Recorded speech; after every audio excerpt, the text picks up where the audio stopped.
Hey guys, welcome to the B Nerd. तो I hope कि आप सभी को एमसीक्यू टाइमलाइन की वीडियोस पसंद आ रही होंगे और आज फाइनली हम इसके तीसरे और आखिरी पार्ट में एमसीक्यू टाइमलाइन को पूरी तरह से खत्म कर देंगे। तो अगर आप सभी लोगों ने पुरानी वीडियोस नहीं देखे हैं तो इस वीडियो से पहले इसके पुराने पार्ट्स को देख लीजिए, क्योंकि इसकी कहानी वहीं से शुरू होने वाली है जहाँ पे इसका दूसरा पार्ट खत्म हुआ था। तो चलिए बिना टाइम वेस्ट किए एमसीक्यू टाइमलाइन को और भी आगे बढ़ाते हैं। तो हम लोग 2015 के टाइमलाइन तक पहुंच गए थे और इसी साल May 28 को एवेंजर का स्टेटस काफी अजीब सा हो जाता है, क्योंकि हालांकि एवेंजर फैसिलिटी खुल तो जाती है लेकिन हॉकाई अपनी वाइफ और अपने बच्चों के पास वापस लौट जाता है। टोनी स्टार्क आयरन मैन बनने से रिटायर हो जाता है। ब्रूस बैनर के बारे में किसी को कुछ भी नहीं पता और थॉर ने जो भी विजन्स देखे थे वो एसगार्ड पर जाकर उन सवालों के जवाब ढूंढने लगता है। लेकिन कैप्टन अमेरिका और ब्लैक विडो अभी भी इस फैसिलिटी में रहते हैं और विजन, स्कारलेट विच, फैल्कन और वॉर मशीन को ट्रेन करने लगते हैं। उसके बाद इसी साल जुलाई 17 को स्कॉटलैंड जेल से छूट जाता है और यहाँ से शुरुआत होती है एंटमैन 1 की कहानी की। वो डॉक्टर हैंक पिम का घर चोरी करने जाता है और वहाँ पर उसे सबसे पहली बार एंटमैन सूट मिलता है, जिसे वो पहन लेता है और पहनते के साथ ही वो काफी छोटा हो जाता है और उसके पावर्स को एक्सप्लोर करने लगता है। और इन सब के बीच उसे अपने जैसा ही यानी कि येलो जैकेट का सामना करना पड़ता है, जिसे हराने के लिए उसे सब एटॉमिक लेवल में जाना पड़ता है और तभी वो पहुंच जाता है सबसे पहली बार दी क्वांटम रिल्म में। और ऐसा कहा जाता है कि जो भी क्वांटम रिल्म में जाता है वहां से कभी वापस नहीं आ पाता, लेकिन स्कॉट लैंग अपनी बेटी की आवाज सुनता है और वहां से सही सलामत वापस लौट आता है। और येलो जैकेट को हराने के बाद 4 अगस्त को डॉक्टर हैंक पिम अपनी बेटी होप को एंटमैन के जैसा एक वॉस्प सूट देता है। उसके बाद इसी साल 5 नवंबर को पीटर पार्कर को रेडियो एक्टिव स्पाइडर भी काट लेती है और अपने पावर्स को समझने के बाद पीटर ये डिसाइड करता है कि उसे स्पाइडरमैन बनकर लोगों की मदद करनी होगी। और इन सब के बाद शुरू होता है मार्वल का फेज 3 या फिर हम यूं कह सकते हैं कि इन्फिनिटी फेज, जिसमें 22 जनवरी 2016 में सबसे पहली बार काइसिलियस एंशिएंट 1 का सामना करता है। वो अपना खुद का एक ग्रुप बनाता है जो एंशिएंट 1 के खिलाफ काम करना शुरू कर देते हैं और वो सब लोग मिलकर कमरताज की लाइब्रेरी में ब्रेकिंग कर लेते हैं और बुक ऑफ केवेस्टोर को चोरी कर लेते हैं। एंशिएंट 1 उन्हें रोकने की कोशिश करती है और लंदन में उनकी काफी अच्छी फाइट भी होती है, लेकिन अफसोस वैसा करने से पूरी तरह से नाकामयाब होती है। इसके बाद 3 मई से शुरुआत होती है Captain America the Civil War की, जहाँ पर Captain America, Black Widow, Falcon और स्कारलेट विच ये सब मिलकर क्रॉसबोन और उसके साथियों को रोकने के लिए नाइजीरिया पहुंच जाते हैं। और इसी लड़ाई में क्रॉसबोन से एक सुसाइड बॉम्ब को डिटोनेट कर देता है। हालांकि स्कारलेट विच उसे रोकने की कोशिश करती है, लेकिन उसका धमाका इतना ज्यादा खतरनाक था कि उसी में कई सारे सिविलियंस की जान चली जाती है। और इसी चीज के बाद यूएस गवर्नमेंट सोकोविया अवार्ड्स को लेके आती है, जिसके हिसाब से जितने भी सुपर हीरोज हैं उन सभी को यूएस गवर्नमेंट के अंडर काम करना होगा। जहाँ पर टोनी स्टार्क इस चीज को पूरी तरह से सपोर्ट करता है, वहीं पर कैप्टन अमेरिका पूरी तरह से इसके खिलाफ होता है और इसी चीज का फायदा उठाकर हेलमेट जीमो अपने प्लान को अंजाम देना शुरू कर देता है। असल में जीमो का परिवार एज ऑफ अल्ट्रॉन में अटैक के दौरान मारा गया था, लेकिन जीमो को ऐसा लगता था कि इस चीज के लिए दरअसल में अवेंजर्स जिम्मेदार है और इस चीज का बदला लेने के लिए वो अवेंजर्स को एक दूसरे के खिलाफ भड़काना शुरू कर देता है। और इसी तरह से शुरुआत होती है सिविल वॉर की, जिसमें मार्वल सिनेमैटिक यूनिवर्स के बड़े बड़े हीरोज 2 अलग अलग टीम में डिवाइड हो जाते हैं, जहां पर एक टीम दरअसल में टोनी स्टार्क की होती है, वहीं पर दूसरी कैप्टन अमेरिका की। और इसी के दौरान एयरपोर्ट में होने वाली एक जबरदस्त बैटल में वॉर मशीन विजन के हाथों काफी बुरी तरह से घायल हो जाता है, जो उसके कमर से नीचे वाले पार्ट को पूरी तरह से पैरालाइज कर देती है। और ठीक इसी दिन एक्सीडेंट होता है डॉक्टर स्ट्रेंज का भी। इधर टोनी स्टार्क और कैप्टन अमेरिका ये बात समझ जाते हैं कि उन दोनों को एक दूसरे के खिलाफ भड़काया जा रहा है और वो जीमो को ढूंढने के लिए हाइड्रा के एक फैसिलिटी तक पहुंच जाते हैं, जहां पर टोनी को यह बात पता चलता है कि उनके पेरेंट्स के मौत के लिए जिम्मेदार दरअसल में बकी बार्न्स था। हालांकि वो उस टाइम हाइड्रा के कंट्रोल में था, लेकिन इस चीज को जानने के बाद टोनी पूरी तरह से अपना आपा खो बैठता है और इसी तरह कैप्टन अमेरिका, बकी बार्न्स और आयरन मैन के बीच एक भयानक सी लड़ाई शुरू हो जाती है, जिसमें हारने के बाद टोनी स्टार्क कैप्टन अमेरिका से अपनी वाइब्रेनियम शील्ड को वापस मांग लेता है और स्टीव रोजर्स उस शील्ड को वहीं पर फेंक के वहां से निकल जाता है। और इसी मूवी में हमें ब्लैक पैंथर से भी इंट्रोड्यूस करवाया जाता है, जो जीमो को सुसाइड करने से बचा लेता है और उसे जॉइंट काउंटर टेररिस्ट सेंटर में डिलीवर कर देता है। और इस मूवी के एंड में हम सभी लोग ये देखते हैं कि कैप्टन अमेरिका बकी बार्न्स को वकांडा में छोड़ देता है, जो अपने टेक्नोलॉजी का इस्तेमाल करके उसे ठीक करने की कोशिश करने लगते हैं। और इस लड़ाई में जो सबसे बड़ा डैमेज होता है वो होता है टोनी स्टार्क और कैप्टन अमेरिका के रिलेशनशिप का। और जितने भी स्टीव के साथ प्रिजन में कैद होते हैं, स्टीव रोजर्स उन्हें जाकर वहां से बचा लेता है और वो टोनी को एक मोबाइल फोन देकर उससे कहता है कि जब भी आयरन मैन को उसकी जरूरत होगी स्टीव रोजर्स उसकी मदद करने के लिए हमेशा उसका साथ देगा। और सिविल वॉर के इंसिडेंट के बाद नताशा रोमानोफ नॉर्वे चली जाती है और वहीं टाइम स्पेंड करने लगती है और वहां उसकी मुलाकात होती है टास्क मास्टर से, एक ऐसा असासिन जो किसी के भी फाइटिंग स्टाइल को कॉपी कर सकता है। और बाद में उसे ये पता चलता है कि टास्क मास्टर दरअसल में जनरल ड्रैकोव की ब्रेन वॉश बेटी होती है और जनरल ड्रैकोव ने फिर से रेड रूम प्रोग्राम को शुरू कर दिया है, जिसमें नई ब्लैक विडोज का ब्रेन वॉश करता है। और उन्हीं ब्लैक विडोज में से एक नताशा की बहन होती है येलेना, जिसे ब्रेन वॉशिंग एंटीडोट मिल चुका है और वो नताशा के साथ मिलकर जनरल ड्रैकोव को मार देती है। उसके बाद जितनी भी ब्लैक विडोज होती है, येलेना उन सबको एंटीडोट से ठीक करती है और नताशा रोमानोफ फिर से एवेंजर्स के पास वापस लौट जाती है। उसके बाद इसी साल जून 23 से शुरुआत होती है ब्लैक पैंथर की कहानी की, जिसमें एरिक किलमोंगर वकांडा पहुंच जाता है और अपने पिता की मौत का बदला लेने के लिए वो टिचाला को काफी बुरी तरह से पीटता है और उसे लगभग मार ही देता है, लेकिन शूरी और एम्बा को मिलकर टिचाला को बचा लेते हैं। और इस तरह ब्लैक पैंथर के क्लाइमेक्स में एरिक किलमोंगर और टिचाला के बीच एक भयानक सी फाइट होती है, जिसके एंड में एरिक किलमोंगर की मौत हो जाती है। और इसी साल के सितंबर 10 में शुरुआत होती है डॉक्टर स्ट्रेंज की स्टोरी की, जो अपने एक्सीडेंट में काफी बुरी तरह से इंजर्ड होने के बाद नेपाल के कमरताज पहुंच जाता है, जहाँ पर उसकी मुलाकात काल मोडो और एंशिएंट 1 से होती है। और इस तरह से शुरुआत होती है उसकी मिस्टिकल आर्ट्स की ट्रेनिंग की और अगले कई महीनों तक काफी भयानक ट्रेनिंग के बाद फाइनली डॉक्टर स्ट्रेंज धीरे धीरे करके कुछ स्पेल्स को कंज्योर करना शुरू कर देता है और इसी बीच उसके लंदन वाले सैंक्टम में काइसिलियस और उसके आदमियों से लड़ाई भी होती है, जहां पर उसे क्लॉक ऑफ लिविटेशन मिलता है और कई सारे दूसरे आर्टिफैक्ट्स का इस्तेमाल करके वो काइसिलियस को हरा देता है। और इसी बीच मौत भी हो जाती है दी एंशिएंट वन की, लेकिन मरने से पहले वो डॉक्टर स्ट्रेंज को ये बात बताती है कि एंशिएंट वन ने भी डार्क डायमेंशन की एनर्जी को इस्तेमाल किया था। और इसके बाद 4 मार्च को हांगकांग के सैंक्टम में एक बहुत ही भयानक बैटल होती है, जहां पर डॉक्टर स्ट्रेंज डोरमामू के डार्क डायमेंशन में आ पहुंचता है और टाइम स्टोन का इस्तेमाल करके उसे एक टाइम लूप में फंसा देता है। और डॉक्टर स्ट्रेंज को कई बार मारने के बाद डोरमामू ये बात रियलाइज कर लेता है कि अगर उसे टाइम लूप से कोई निकाल सकता है तो वो खुद डॉक्टर स्ट्रेंज है। और डोरमामू से प्रॉमिस लेने के बाद कि वो कभी भी अर्थ की तरफ लौट कर नहीं आएगा, डॉक्टर स्ट्रेंज उसे अपने टाइम लूप से आजाद कर देता है। और ये सब कुछ हो जाने के बाद डॉक्टर स्ट्रेंज आई ऑफ आगामोटो को कमरताज में लौटा देता है और न्यूयॉर्क के सैंक्टम सैंक्टोरम को प्रोटेक्ट करने के लिए उसका प्रोटेक्टर बन भी जाता है। इन्हीं सबके बीच मार्क स्पेक्टर लायला अल फौली से शादी भी कर लेता है, जो एक बहुत बड़े आर्कियोलॉजिस्ट अब्दुल्ला अल फौली की बेटी होती है। वही अब्दुल्ला अल फौली जिसे मार्क स्पेक्टर उस रात बचा नहीं पाया था, जिस रात वो खोंसू की पावर्स लेके मून नाइट बना था। और जैसे मार्क स्पेक्टर को ये बात पता चलती है कि खोंसू लायला को भी अपना अवतार बना सकता है, तो वो उसे डिवोर्स लेने की कोशिश करने लगता है ताकि वो लायला को सेफ रख सके। और इसके बाद 2017 में ही थॉर रैग्नारोक की कहानी भी शुरू हो जाती है, जहां पर अपने पिता ओडिन की मौत के बाद थॉर की बहन हेला उस सील को तोड़कर इस दुनिया में वापस आ जाती है और एक ही झटके में वो थॉर की म्योलनिर को तोड़ भी देती है। और हेला की इस अटैक से बच के भागने पर थॉर और लोकी सकार नाम के एक प्लैनेट पर पहुंच जाते हैं, जहां पर पहुंचने के बाद थॉर को यह बात पता चलती है कि हल्क पिछले 2 सालों से इसी प्लैनेट पर मौजूद है। और यहाँ पर थॉर और हल्क के बीच एक ऑसम सी फाइट होती है और तब जाकर थॉर को यह चीज पता चलती है कि पिछले 2 सालों से हल्क ने ब्रूस बैनर को बाहर निकलने ही नहीं दिया। लेकिन इसे कुछ ही समय बाद हल्क ब्रूस बैनर में ट्रांसफॉर्म हो जाता है और वो दोनों मिलकर वाल्केरी की मदद से एसगार्ड की तरफ निकल पड़ते हैं, जहाँ पर हेला ने पूरे एसगार्डियन को डिस्ट्रॉय कर दिया है और अब उसे रोकना लगभग नामुमकिन सा था। थॉर और हेला की एक बहुत ही भयानक सी लड़ाई होती है और इसी लड़ाई में थॉर अपनी एक आंख भी खो देता है और अपने सामने कोई भी ऑप्शन ना पाकर वो लोकी से सटर के क्राउन को लाने के लिए कहता है, जो सटर के क्राउन को लेकर तो आता है, लेकिन उसके साथ साथ वो उसी वॉल्ट में रखे टेसरेक्ट को भी उठा लेता है। वो लोग मिलकर सटर को फिर से एक बार जिंदा करते हैं, जो अपनी पावर्स का इस्तेमाल करते हुए हेला और एसगार्ड को डिस्ट्रॉय कर देता है। लेकिन अपने होम वर्ल्ड के डिस्ट्रॉय हो जाने के बाद थॉर सारे के सारे एसगार्डियंस, लोकी,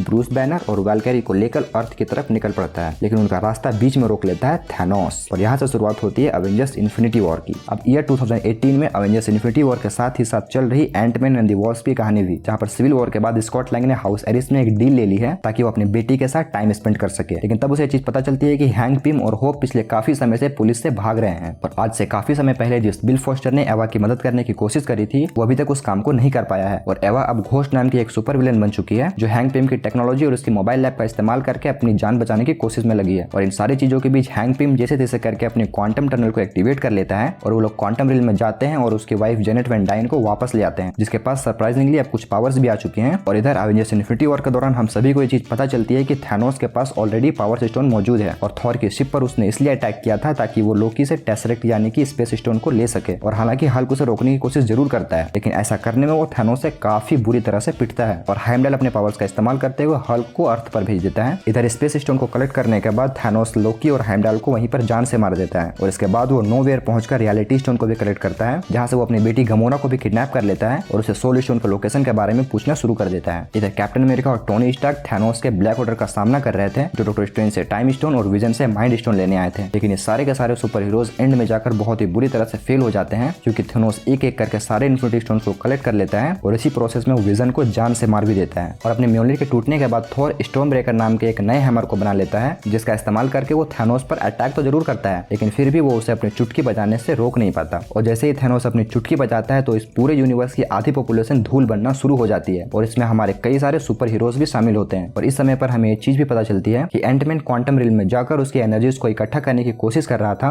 वो अब थैनोस की चुटकी के कारण वहीं पर फंस के रह चुका है, क्योंकि इसी चुटकी में Hank Pym, Janet Van Dyne और होप वैन डाइन ये तीनों भी अब डस्ट बन चुके हैं। और अपनी चुटकी बजाने के बाद थैनोस की हालत काफी खराब हो चुकी है, क्योंकि उसका गॉन्टलेट अब पूरी तरह से डिस्ट्रॉय हो चुका है और इसी प्रोसेस में उसने अपनी ब्लैक ऑर्डर और अपनी बेटी गमोरा को भी खो दिया है। और हाँ, सोल स्टोन को जब वो वॉर्मिर में लेने गया था तब उसकी मुलाकात वहाँ पर रेड स्कल से भी हुई थी और तब हम सभी को ये चीज भी पता चलती है कि रेड स्कल दरअसल में टेसरेक्ट के कॉन्टैक्ट में आने के बाद मरा नहीं था, बल्कि टेलीपोर्ट होकर वॉर्मिर में पहुंच चुका था, जहां पर उसे सोल स्टोन का कीपर बनना पड़ा। और इसके एंड में हम देखते हैं कि निक फ्यूरी डस्ट बनने से पहले कैप्टन मार्वल को एक मैसेज भेज देता है, जिसके 1 महीने बाद कैप्टन मार्वल अर्थ में आती है और जो अवेंजर्स बचे हुए थे उनके साथ स्पेस में जाती है, जहां पर थैनोस रह रहा था स्नैप करने के बाद। और वहां जाने के बाद उन्हें यह पता चलता है कि थैनोस ने इन्फिनिटी स्टोन्स को डिस्ट्रॉय कर दिया है और फिर थॉर अपने स्टॉर्म ब्रेकर से थैनोस का सर उड़ा देता है और फिर सब वापस अर्थ में आ जाते हैं। और इन्हीं सबके बीच 5 साल बीत जाता है, जहां पर सारे एवेंजर्स अलग अलग हो चुके हैं। टोनी स्टार्क और पेपर पोट्स की एक बेटी होती है जिसका नाम मॉर्गन होता है और ब्रूस बैनर अब स्मार्ट हल्क बन चुका जाता है। वहीं पे थॉर और वैल्कैरी नॉर्वे में एक नया एसगार्ड बना लेते हैं और स्नैप की वजह से हॉकाई अपनी पूरी फैमिली को खो देता है, जिसके बाद वो रॉनिन बन के सारे क्रिमिनल्स को मारने लगता है। इन्हीं सब के बीच एंटमैन काउंटर रिल्म से वापस आता है, जो उसके लिए सिर्फ 5 घंटे के बराबर था, लेकिन यहाँ अर्थ में पूरे 5 साल बीत चुके थे। और फिर वो सारे एवेंजर्स को टाइम ट्रेवल की थ्योरी बताता है। आयरन मैन और स्मार्ट हल्क की हेल्प से सारे एवेंजर्स टाइम में पीछे जाते हैं ताकि इन्फिनिटी स्टोन्स को फिर से कलेक्ट कर सके, और इसीलिए सारे एवेंजर्स अलग अलग होकर 3 अलग अलग टाइमलाइन में जाते हैं, 2012, 2014 और 1970 में। और 2012 वाले टाइमलाइन में लोकी टेसेट को लेकर भाग जाता है, इसलिए टोनी स्टार्क और कैप्टन अमेरिका को 1970s में जाना पड़ता है। और फिर सारे एवेंजर्स इन्फिनिटी स्टोन्स को लेकर 2023 में वापस आ जाते हैं। और इन्हीं सबके बीच ब्लैक विडो खुद को सेक्रीफाइस कर देती है और फिर हल्क दोबारा स्नैप करके सारे एवेंजर्स को वापस ले आता है। इसी के दौरान थैनोस की आर्मी भी आ जाती है और यहाँ पे होता है फाइनल बैटल, जिसमें टोनी स्टार्क इस दुनिया को बचाने के लिए खुद को सेक्रीफाइस कर देता है। उसके बाद टोनी के फ्यूनरल के बाद कैप्टन अमेरिका टाइम में पीछे जाकर सारे इन्फिनिटी स्टोन्स को वापस रख देता है। बाकी की जिंदगी पेगी कार्टर के साथ गुजारने के बाद वो वापस आता है और अपना सील सैम विल्सन को दे देता है, जो आगे चल के न्यू कैप्टन अमेरिका बनेगा। और इन्हीं सब के बीच लोकी की स्टोरी भी शुरू हो जाती है। 2012 से जब लोकी टेसेट को लेकर भागता है तो एक अलग टाइमलाइन क्रिएट कर देता है और वो न्यूयॉर्क से भागने के बाद सीधा गोबी डिजर्ट में पहुंच जाता है, जहां पर टीवीए यानी कि टाइम वेरिएंस अथॉरिटी वाले आकर लोकी को पकड़ लेते हैं। असल में टीवीए वाले एक ऐसी टाइम पुलिस होते हैं जो टाइम के साथ छेड़छाड़ करने वालों को पकड़ते हैं ताकि वो कोई नई टाइमलाइन क्रिएट ना कर पाए। और लोकी जब टीवीए में जाता है तो वहाँ एक और फीमेल लोकी से मिलता है जिसका नाम सिल्वी होता है। और यहाँ पे हमें पता चलता है कि एक ही इंसान के कई सारे वेरिएंट्स हो सकते हैं। और यहीं पर हमें सबसे पहली बार मल्टीवर्स के बारे में भी पता चलता है। उसके बाद लोकी और सिल्वी मिलकर टीवीए के बारे में और अच्छे से जानने की कोशिश करते हैं और वहीं पर उनकी मुलाकात होती है ही हू रिमेन्स से, जो कैंग द कॉन्करर का एक वेरिएंट होता है। और सिल्वी उसे मारकर मल्टीवर्स को खोल देती है। और इसी के बाद शुरुआत होती है व्हाट इफ की स्टोरी की, जहाँ पर हम सबसे पहले वाटू द वॉचर को देखते हैं, जिसके पास पूरे मल्टीवर्स में देखने की पावर्स होती है। और इस सीरीज में हम कई सारे ऑल्टरनेट रियलिटीज को देखते हैं, जिसमें Peggy Carter super soldier serum ले लेती है, डॉक्टर स्ट्रेंज अपने ही यूनिवर्स को डिस्ट्रॉय कर देता है और थॉर पार्टी थॉर बन चुका है। और एक रियलिटी में हम ये भी देखते हैं कि अल्ट्रॉन का एक वेरिएंट पूरे मल्टीवर्स को डिस्ट्रॉय करने लगता है, जिसे रोकने के लिए वाटू the watcher guardians of the multiverse team को बनाता है और अल्ट्रॉन को रोकने में कामयाब हो जाता है। और इन्हीं सब मल्टीवर्स के चक्कर में हम अमेरिका साइबर से इंट्रोड्यूस होते हैं, जो कि मल्टीवर्स में ट्रैवल कर सकती है और वो अपने पावर्स को कंट्रोल नहीं कर पाती है और अपने पेरेंट्स को एक अननोन रियलिटी में भेज देती है। और इधर मार्वल सिनेमैटिक यूनिवर्स के मेन टाइमलाइन में हल्क के रिवर्स स्नैप का प्रभाव कॉस्मिक के साथ साथ स्ट्रीट लेवल पे भी पड़ता है, जहां हम देखते हैं कि ब्लैक विडो की सिस्टर येलेना भी स्नैप हो चुकी थी और जब वो 5 साल के बाद वापस आती है तो उसे पता चलता है कि ब्लैक विडो मर चुकी है और वो सोचती है कि उसे हॉकाई ने मारा है और वो उसे बदला लेने चली जाती है। इसी के बीच इधर फैल्कन और विंटर सोल्जर की भी स्टोरी स्टार्ट हो चुकी है, जहां हम देखते हैं कि कैप्टन अमेरिका के मरने के बाद यूएस गवर्नमेंट ने जॉन वॉकर नाम के एक सोल्जर को कैप्टन अमेरिका बना दिया है और फ्लैग स्मैशर नाम का एक टेररिस्ट ग्रुप एक अलग तरह का सुपर सोल्जर सीरम लेना शुरू कर देता है, जिसे रोकने के लिए जॉन वॉकर कैप्टन की शील्ड से एक सुपर सोल्जर की जान ले लेता है। इसलिए सैम विल्सन और बकी बार्न्स मिलकर जॉन वॉकर को हराते हैं और सैम विल्सन नया कैप्टन अमेरिका बन जाता है। और इसी सीरीज में हम देखते हैं कि सैम विल्सन और बकी बार्न्स आइज़ा ब्रैडली से मिलता है और उसकी हिस्ट्री के बारे में जानते हैं कि कैसे शील्ड वालों ने उस पर 30 सालों तक एक्सपेरिमेंट किया था। और इन्हीं सबके बीच अर्थ में इमरजेंस होना शुरू हो जाता है, जिसकी वजह से पूरी अर्थ डिस्ट्रॉय होने वाली थी और एक नया सेलेस्टियल बॉर्न होता। और इटर्नल्स इसको रोकने की कोशिश करते हैं, लेकिन कुछ इटर्नल्स इसके खिलाफ थे, इसलिए उन दोनों में एक फाइट होती है, लेकिन आखिरकार अर्थ डिस्ट्रॉय होने से बच जाता है। इसके बाद इधर वांडा विजन की स्टोरी भी स्टार्ट हो चुकी है, जहाँ विजन के मरने के बाद वांडा बहुत ही अकेली हो जाती है और वो न्यू जर्सी के वेस्ट व्यू में एक इल्यूजन क्रिएट करके अपनी अलग दुनिया बना लेती है और एक वर्चुअल विजन को भी बनाती है। उसके बाद उनके 2 बच्चे होते हैं, बिली और टॉमी, और उन दोनों के पास भी सुपर पावर्स होते हैं। और वांडा इस इल्यूजन को बनाए रखने के लिए वहाँ के सारे लोगों को अपने बस में कर लेती है और उसकी इस एक्टिविटीज का पता स्वॉर्ड नाम की एक एजेंसी को चलता है, जो वांडा को रोकने की कोशिश करने लगते हैं। और वांडा जैसे ही अपने मैजिक स्पेल को हटाती है, वो देखती है कि विजन और उसके बच्चे भी मर रहे हैं। और इसके लास्ट में हम व्हाइट विजन से भी इंट्रोड्यूस होते हैं। ये सब खत्म हो जाने के बाद वांडा अगाथा हार्कनेस के डार्क होल्ड पढ़ने लगती है और वो देखती है कि अल्टरनेट रियलिटी में उसके बच्चे अभी भी जिंदा हैं। इसके बाद इधर पीटर पार्कर स्कूल ट्रिप में जा रहा होता है, जहाँ उसकी मुलाकात मिस्टीरियो से होती है और वो अपनी इमोशनल स्टोरी सुना के पीटर पार्कर से आयरन मैन का एडिथ ग्लास ले लेता है, जिसका इस्तेमाल करके वो कई सारे लोगों को मारने लगता है। और यहाँ पे हमें ये पता चलता है कि मिस्टीरियो असल में एक्स स्टार के एम्प्लॉय है, जो एडिथ ग्लास को बहुत पहले से पाना चाहता था, लेकिन फाइनली पीटर उसे हरा देता है। लेकिन आखिर में मिस्टीरियो पीटर पार्कर की आइडेंटिटी पूरी दुनिया के सामने रिवील कर देता है। इसके बाद हम सांची की स्टोरी को देखते हैं, जहाँ वेनवू अपने आदमियों को सांची और उसके सिस्टर को घर वापस लाने के लिए भेजते हैं। उसके बाद वेनवू फिर से टालो जाता है, क्योंकि उसे लग रहा था कि उसकी वाइफ अभी भी जिंदा है और वो soul sucking monster Dweller in Darkness को आजाद कर देता है। लेकिन फाइनली सांची वेनवू को हरा देता है और उसे सारे 10 रिंग्स ले लेता है। उसके बाद हम देखते हैं कि वेनवू की बेटी अब 10 रिंग्स ऑर्गेनाइजेशन की लीडर बन चुकी है और इसके आखिर में हमें ये पता चलता है कि ये रिंग्स किसी को सिग्नल भेज रही है। इसके बाद पीटर की आइडेंटिटी रिवील होने के बाद पीटर पार्कर डॉक्टर स्ट्रेंज के पास जाता है ताकि वो उसकी मदद कर सके, लेकिन डॉक्टर स्ट्रेंज के स्पेल के चलते और भी गड़बड़ हो जाती है, क्योंकि दूसरी यूनिवर्स से स्पाइडरमैन के विलेंस इस यूनिवर्स में आ जाते हैं, including doctor Octavius, Sandman, the lizard and electro और ग्रीन गॉब्लिन, जो पीटर की आंट मे को मार देता है। उसके बाद इन सब विलेंस को रोकने के लिए 2 अलग यूनिवर्स के स्पाइडरमैन इस यूनिवर्स के स्पाइडरमैन की हेल्प करते हैं और फाइनली उन सबको हरा देते हैं। और आखिर में डॉक्टर स्ट्रेंज सारे विलेंस को और दोनों स्पाइडरमैन को उसके यूनिवर्स में वापस भेज देते हैं। लेकिन इन्हीं के बीच इस यूनिवर्स में जितने भी लोग ये जानते थे कि पीटर पार्कर स्पाइडरमैन है वो सब भूल जाते हैं, इंक्लूडिंग एमजे। और इसके एंड में हम देखते हैं कि दूसरे यूनिवर्स का वेनम इस यूनिवर्स में आ जाता है और अपना एक छोटा सा टुकड़ा इस यूनिवर्स में छोड़कर वापस चला जाता है। उसके बाद शुरू होती है हॉकाई की कहानी, जहां हम देखते हैं कि एक ऑक्शन से केट बिशप क्लिंट बार्टन का रोनिन वाला शूट लेके भाग जाती है, जिसकी वजह से उसके पीछे कई सारे क्रिमिनल्स लग जाते हैं, इंक्लूडिंग किंग पिन। उसके बाद क्लिंट केट बिशप को बचाता है और इन्हीं सबके बीच हम ये देखते हैं कि येलेना को ये बात पता चल गई है कि ब्लैक विडो को हॉकाई ने नहीं मारा था, बल्कि उसने खुद ही अपनी लाइफ सेक्रीफाइस की थी। इसके बाद मून नाइट की कहानी शुरू होती है, जहां हम देखते हैं कि स्टीवन ग्रांट अपने डिसोसिएटिव पर्सनालिटी डिसऑर्डर से परेशान है और मार्क स्पेक्टर की मम्मी की मौत के बाद स्टीवन ग्रांट ने उसकी बॉडी को टेक ओवर कर लिया है और एक नेशनल आर्ट गैलरी में जॉब करने लगता है। उसके बाद उनकी लाइफ में आर्थर हैरो आता है, जो मार्क स्पेक्टर से पहले खॉन्सू का अवतार रह चुका था और अब वो एमिट को आजाद करवाना चाहता है और उन लोगों को जज करके उसकी जान लेता था, जिसे रोकने के लिए मार्क स्पेक्टर और स्टीवन ग्रांट लाइला के साथ टीम अप करता है और आर्थर हैरो को रोकता है। लेकिन आखिरकार वो एमिट को आजाद कर देता है और यहीं पे हमें खॉन्सू और एमिट के बीच एक अमेजिंग से फाइट देखने को मिलती है और आखिर में खॉन्सू एमिट को हरा भी देता है। उसके बाद स्टीवन खॉन्सू से डील करता है कि वो मार्क स्पेक्टर को आजाद कर देगा, लेकिन उन्हें यह नहीं पता था कि उनके अंदर एक और पर्सनालिटी एग्जिस्ट करती है, जेक लॉकली की, जो अभी भी खॉन्सू के लिए लोगों को मार रहा है। उसके बाद doctor strange in the multiverse of madness की कहानी भी शुरू हो जाती है, जहां हम देखते हैं कि अमेरिका सैवेज एक मॉन्स्टर से लड़ते हुए मार्वल के मेन यूनिवर्स में आ जाती है। उसके बाद डॉक्टर स्ट्रेंज वांडा के पास जाता है मल्टीवर्स के बारे में जानने के लिए। वहां जाने के बाद उसे पता चलता है कि अमेरिका सैवेज के पीछे वो मॉन्स्टर वांडा नहीं भेजा था, क्योंकि वो डार्क होल्ड की मदद से अमेरिका सैवेज के पावर से लेना चाहती थी, ताकि वो उस यूनिवर्स में जा सके जहां उसके बच्चे जिंदा हैं। लेकिन डॉक्टर स्ट्रेंज अमेरिका सैवेज को बचाता है और उसे कमरताज लेकर चला जाता है। उसके बाद वांडा कमरताज जाके वहां के सारे लोगों को मार देती है और इसी फाइट में डॉक्टर स्ट्रेंज और अमेरिका सैवेज एक दूसरे यूनिवर्स में चले जाते हैं, जहां पर उनकी मुलाकात उस यूनिवर्स के इल्यूमिनाटी से होती है और उन्हें लगता है कि मल्टीवर्स का रियल थ्रेट डॉक्टर स्ट्रेंज ही है। लेकिन वांडा इस यूनिवर्स के वांडा की बॉडी को पोजेस करती है और इल्यूमिनाटी उसको बहुत ही बुरी तरह से मारती है। उसके बाद वो डॉक्टर स्ट्रेंज को एक दूसरे यूनिवर्स में भेज देती है, जो यूनिवर्स लगभग खत्म ही हो चुका था। उसके बाद डॉक्टर स्ट्रेंज इस यूनिवर्स का डार्क होल्ड का यूज करके अपनी यूनिवर्स में रखे हुए डॉक्टर स्ट्रेंज की बॉडी को पोजेस करता है और फिर वांडा और उसके बीच एक भयानक सी फाइट होती है, जिस फाइट में अमेरिका सैवेज वांडा को अर्थ 838 में भेज देती है, जहां उसके बच्चे जिंदा होते हैं और उसे देखकर काफी डर जाते हैं। तब वांडा को यह बात रियलाइज होती है कि वो कितनी एविल बन चुकी है। उसके बाद वांडा इस पूरे मल्टीवर्स में जितनी भी डार्क होल्ड थी उन सबको डिस्ट्रॉय कर देती है